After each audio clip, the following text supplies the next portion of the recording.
Hello everyone, હું મેહુલ સાહેબ સૌનું સ્વાગત કરું છું મારી ચેનલ ધ બ્રાઇટનેસ.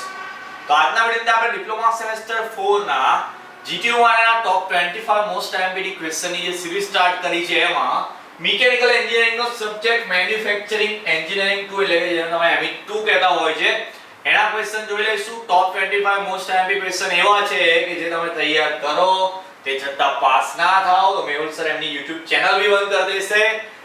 એવું લખવાનું એક જ કારણ છે, ચેનલ બંધ કરવા માટે નથી લખ્યું. તમને થોડો ઘણો મારા પર વિશ્વાસ આવે. આમ તો જે લોકો પહેલા સેમ થી મારી સાથે છે એમને તો ખબર છે, એ લોકોએ 3 સેમમાં પણ એવી જ તૈયારી કરી છે કે જેની મદદથી મતલબ કે જે ટોપ 25 છે એની મદદથી એ લોકો આઈધર પાસ થઈ ગયા છે તો સારા એવા SPI પણ લાયેલા છે.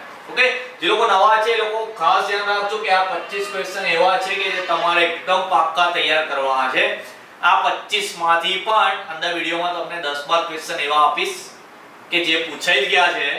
તો આ વિડિયો ધ્યાનથી દેખજો જરા. કયા ક્વેશ્ચન કહું છું એ ક્વેશ્ચનના આન્સર એક નોટ્સમાં બનાવી દેવાના.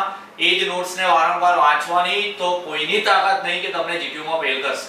જો ફેલ કરે તો આપણે રીએસેસમેન્ટ કરીને પહોંચી જઈશું GTU ની ઓફિસ પર. પેપર ખોલાઈને બી તમને હું ફરી પાસ કરાવી દઈશ. પણ આ જે 25 ક્વેશ્ચન છે એને ડિટો આન્સર ટુ આન્સર એકદમ તૈયાર કરી દેવાના. ઓકે, તો સ્ટાર્ટ કરીએ. સૌથી પહેલા ચેપ્ટર નંબર 1 માંથી કયા ક્વેશ્ચન કરવાના છે. એમાં એક છે difference between forming and generating, એટલે કે ફોર્મિંગ એન્ડ જનરેટિંગ વચ્ચેનો તફાવત. બીજા નંબરનો ક્વેશ્ચન 100% પૂછાશે, difference between orthogonal and oblique cutting, એટલે કે કાટખૂણિય કટિંગ અથવા તો ત્રાંસુ કટિંગ વચ્ચેનો તફાવત. અહીંયા કાટખૂણિયાની જગ્યાએ ગુજરાતીમાં ઓર્થોગોનલ એવું બી લખી શકે છે, ત્રાંસી જગ્યાએ ઓબ્લિક બી લખી શકે છે. તો ઇંગ્લિશમાં બી યાદ રાખવાનું ઓર્થોગોનલ એન્ડ ઓબ્લિક, ગુજરાતીમાં કાટખૂણિય અને ત્રાંસુ કટિંગ. ત્રીજા નંબર પર લખ્યું છે વ્યાખ્યાઓ. તો આ ચેપ્ટરમાંથી વ્યાખ્યાઓ 110% પૂછાતી હોય છે. કઈ છે તો એમાં પેલી ડેપ્થ ઓફ કટ વાળી વ્યાખ્યા છે,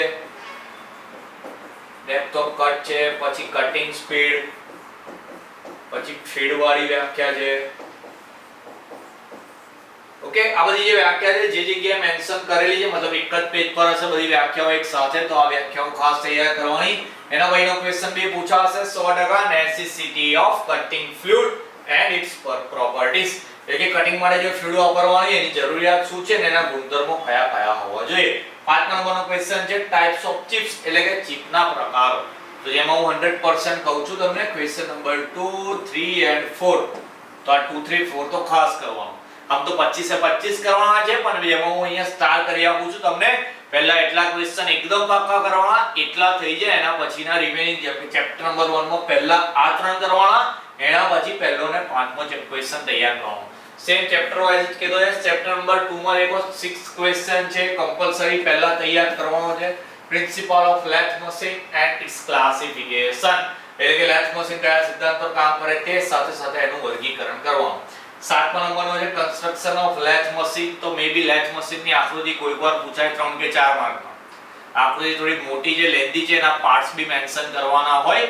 જો યાદ રહે તો ધી બેસ્ટ છે, કરી લેવાનું. પણ પહેલા સ્ટાર વાળા ક્વેશ્ચન ને એકદમ પાક્કો કરીશું. 8મા નંબરનો ક્વેશ્ચન બી છે, એમાં various operations on lathe machine, એટલે કે લેથ મશીન પર કયા વિવિધ ઓપરેશન, એટલે કે કઈ ક્રિયાઓ થાય છે એના પર એ દર્શાવવાનું. ME2 એટલે કે મેન્યુફેક્ચરિંગ એન્જિનિયરિંગ. તો મેન્યુફેક્ચરિંગ એટલે કે તમે ઇન્ડસ્ટ્રીમાં જ્યારે જાઓ તો ઇન્ડસ્ટ્રીમાં કોઈ બી જોબ ઉપર અલગ ઓપરેશન કરવાના હોય. એ કાં તો કટિંગ હોય, વેલ્ડિંગ હોય, લેથ મશીન પર કોઈ બી કામ ચાલતું હોય. લેથ મશીન એક્ચ્યુઅલી એવું મશીન છે કે જેના ઉપર બધી બહુ ક્રિયા એક સાથે મતલબ બધી બહુ ક્રિયા એક સાથે તો નહીં પણ બધી બહુ ક્રિયા થઈ શકે. ઓકે, ચાલો. તો બધી બહુ ક્રિયા થઈ શકતી હોય તો એ કઈ ક્રિયા છે એ દર્શાવવાનું. તો આગળ સમજાઈશ કે હું શું કહેવા માંગુ છું. ઓકે, ચાલો. 9th ક્વેશ્ચન છે વર્ક હોલ્ડિંગ ડિવાઇસ. તો જોબ પકડવા માટે કયા ડિવાઇસ આવી શકે છે એ બતાવવાના છે. ચેપ્ટર નંબર 3 માં છે મિલિંગ મશીનનું વર્ગીકરણ, એ બી 100% કરવાનો છે. એના પછી difference between up milling and down milling, આ બી 100% પૂછાશે. અપ મિલિંગ અને ડાઉન મિલિંગ વચ્ચેનો તફાવત. Various operation on milling machine, આ બી 100% પૂછાશે એવો પ્રશ્ન છે. તો મેં જે વાત કરતો હતો કે ભાઈ મિલિંગ હોય, ડ્રિલિંગ હોય, વેલ્ડિંગ હોય, કોઈ બી હોય કે લેથ મશીન હોય, એ બધા પર કયા ઓપરેશન થાય એ ક્વેશ્ચન ખાસ તૈયાર કરવાનો. કેમ કે આગળના ચેપ્ટરની અંદર લેથ મશીનની વાત કરી તો અહીંયા આપણે વાત કરી દીધી કે મિલિંગ મશીન હોય તો એના ઉપર કયા ઓપરેશન થાય. એના પછી મિલિંગ કટર હોલ્ડર્સ છે. મિલિંગ કટર હોલ્ડર્સ કયા આવે એમાં બી એનો 3 કે 4 માર્ક્સનો ક્વેશ્ચન થઈ જાય. આ વેરિયસ ઓપરેશન વાળા જેટલા બી ક્વેશ્ચન છે 7 માર્કમાં પૂછવાના ચાન્સીસ એના વધારે છે. ઓકે, જે બી ઓપરેશન હોય ને થોડો બ્રીફમાં આપણે સમજાવીશું. ચલો 14 નંબરનો question chapter number 4 classification of drilling machine. 15મો ક્વેશ્ચન છે parts and working principle of drilling machine. 100% પૂછાશે પ્રશ્ન અહીંયા. Need sketch of radial drilling machine. તો રેડિયલ ડ્રિલિંગ મશીન ની આકૃતિ દોરવાની.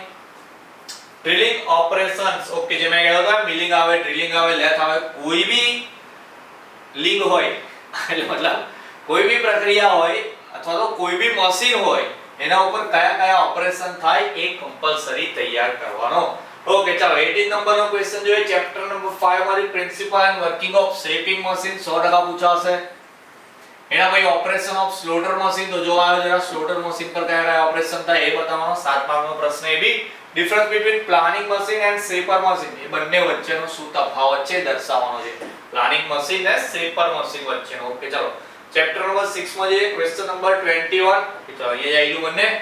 હવે આજે 21મો નંબરનો ક્વેશ્ચન છે એમાં બે આકૃતિ લખી છે સિમ્પલ પોઈન્ટ કટિંગ ટૂલ અને ટ્વિસ્ટ ડ્રિલ. આ બંને આકૃતિ તો ME2 ના પેપરમાં હોય. Either single point cutting tool હોય અથવા તો ટ્વિસ્ટ ડ્રિલ હોય અથવા તો બંને પણ પૂછાઈ શકે. અને આ બંને આકૃતિ એટલી બધી ઇમ્પોર્ટન્ટ છે કે તમે નેક્સ્ટ સેમમાં પાંચમા કે છઠ્ઠા સેમ ની અંદર એક સબ્જેક્ટ આવે છે કે જેમાં પણ આ આકૃતિ દોરવાની આવે. તો અત્યારથી એવી યાદ રાખજો, એવી એકદમ પાકી તૈયાર કરી લો કે આવતા એક બે સેમમાં બી જ્યારે 3 કે 4 માર્ક લેવાના હોય તો આસાનીથી મળી જાય. ઓકે, ચલો એના પછી છે ISO designation of carbide insert. એટલે કે કાર્બાઇડ ઇન્સર્ટ નું નામકરણ કરવાનું આવે. જે બધું કેમિસ્ટ્રી માં IUPAC નામકરણ આવે આમ તો ના આવડતું હોય પણ એ જ રીતે આપણે કાર્બાઇડ ઇન્સર્ટ છે એનું નામકરણ કરવાનું છે. એના પછી 23મો ક્વેશ્ચન ઇમ્પોર્ટન્ટ એકદમ cutting speed and tool life વચ્ચેનું રિલેશન એટલે કે બંને વચ્ચેનો સંબંધ દર્શાવવાનો છે. ચેપ્ટર નંબર 7 માં બે જ ક્વેશ્ચન કીધા છે પણ બંને 100% વાળા છે એટલે બંને પૂછાશે જ. પહેલો છે કટિંગ બાય ગ્રાઇન્ડિંગ વ્હીલ એટલે કે ગ્રાઇન્ડિંગ વ્હીલ થી કટિંગ પ્રક્રિયા કેવી રીતે એ સમજાવવાનું છે. અને 25મા નંબર પર ગ્રાઇન્ડિંગ વ્હીલ કોડ એટલે આવો એક કોડ આપેલો હોય કે જેને સમજાવવાનો. G2 ના છેલ્લા 4 વર્ષથી આ જ કોડ પૂછાતો હોય છે. W શું છે તો કે ભાઈ મેન્યુફેક્ચરિંગ માટેની જે સંજ્ઞા છે એમને જે આપી હોય છે. આ કઈ એલ્યુમિનિયમ દર્શાવે છે કે એલ્યુમિનિયમ એલોય નું બનેલું છે. એ રીતે રફ છે કે સ્મૂથ છે, કઈ સાઈઝ છે, આ બધી વસ્તુ તમારે મેન્શન કરવાની છે કે આનો મતલબ શું છે, આનો મતલબ શું છે.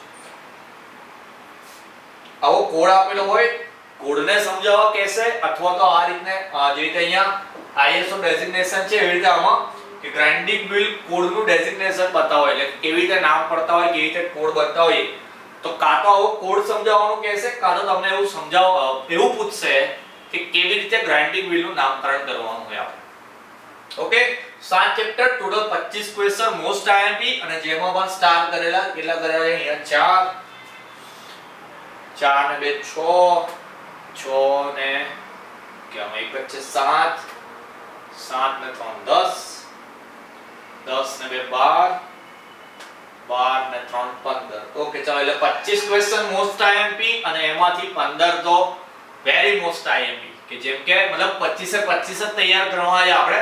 બાકી તમે મારી ચેનલ બંધ કરાવશો કે સર હું તો ફેલ થઈ ગયો તમારો વિડિયો જોયો તો બી વિડિયો જોવાથી પાસ ના થવાય ભાઈ. મારા 25 ક્વેશ્ચન એકદમ પાક્કા તૈયાર કરવા અને એમાં જો કોઈથી 25 ના થતા હોય એટલે હું 15 કરી આપું છું કે જો જેનથી 25 ના તૈયાર થાય એ લોકો 15 કર દો પણ 15 માં 50 નહીં. પછી 15 બી થોડા આવડે તો પછી મેહુલ સર કઈ ના કરી શકે. બરાબર, તો આટલું છે એકદમ પાક્કું તૈયાર કરવાનું. દરેક સબ્જેક્ટમાં હું તમને આ જ રીતે IMP આપીશ. તમારે ખાલી વાંચવાનું છે, પાક્કું તૈયાર કરવાનું છે. કોઈ ક્વેશ્ચન જો મોડે ના થતો હોય તો એને લખ કરો અથવા તો રટી લો. કોઈ બી રીતે તૈયાર કરીને જવાનું. અને હવે તમારા સબ્જેક્ટ એવા છે કે YouTube માં તમે એના એનિમેશન જોઈ લો કે ભાઈ કયું મશીન કેવી રીતે કામ કરે છે એકવાર જોઈ લો પછી વાંચો તો વધારે ખબર પડશે કે શું કહેવા માંગે છે ક્વેશ્ચન. ઓકે, મળીએ નેક્સ્ટ વિડિયોમાં બીજા સબ્જેક્ટ સાથે. ત્યાં સુધી તમારું ધ્યાન રાખવાનું, બરાબર તૈયારી કરતા રહેવાનું. જય હિન્દ, જય ભારત.